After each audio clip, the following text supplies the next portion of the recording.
The algorithm of the VAM method, that is start first find the difference between the two least cost cells which have not been allocated for both the row and column, and select the largest of the difference of the both the row and column, and each there is a tie, choose one where the maximum quantity can be assigned considering the minimum cost as well.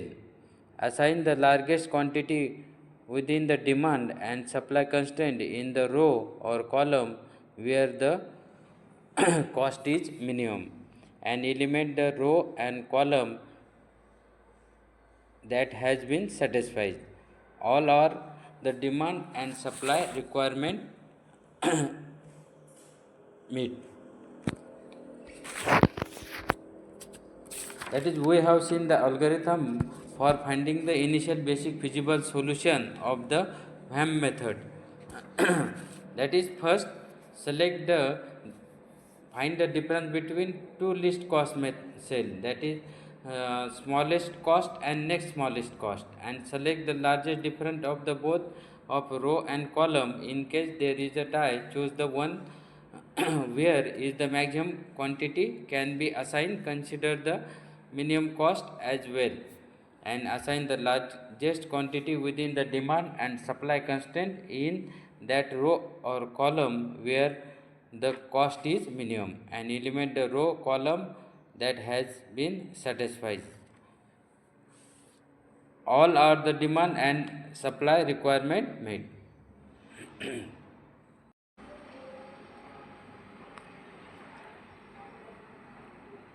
Good morning. Last lecture we have studied the algorithm for row and column minima and at least cost method for finding the initial basic solution of the transportation problem. In this lecture, we have studied the algorithm for VAM method.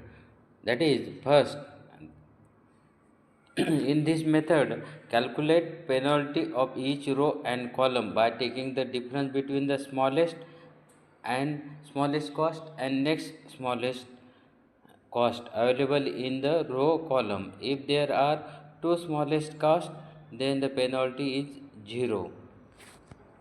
That is, in each cost matrix, row or column wise, that is the difference between smallest and next smallest cost in the row and column. If there are two smallest cost, then the penalty is 0, and select the row and column with the largest penalty and make the allocation in the cell having the at least cost in the select row or column. If two or more equal penalties exist, then select one where a row or column contain the minimum unit cost. If there is again a tie, select one where maximum allocation can be made. Delete the row column which has satisfied the supply and demand, and repeat the step 1 and 2 until the entire supply and demand are satisfied. And fifth, obtain the initial basic feasible solution. And the initial basic feasible solution, any three method must be satisfied the following condition. That is, the solution must be feasible, that is supply and demand constraint may be satisfied, are also known as rim condition. The number of positive allocation n must be equal to m plus n minus 1, where m is the number of rows and n is the number of column. That is, we have find the initial feasible solution of the transportation problem with the given problem.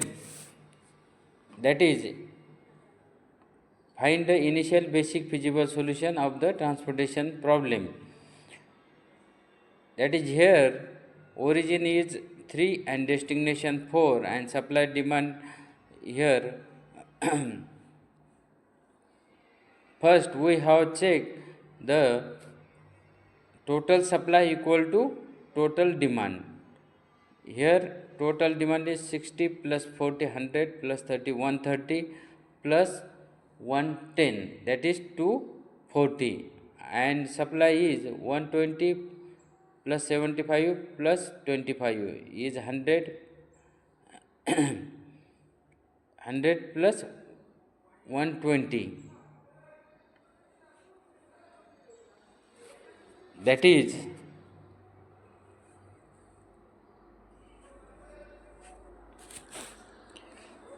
120 plus 75 plus 50, that is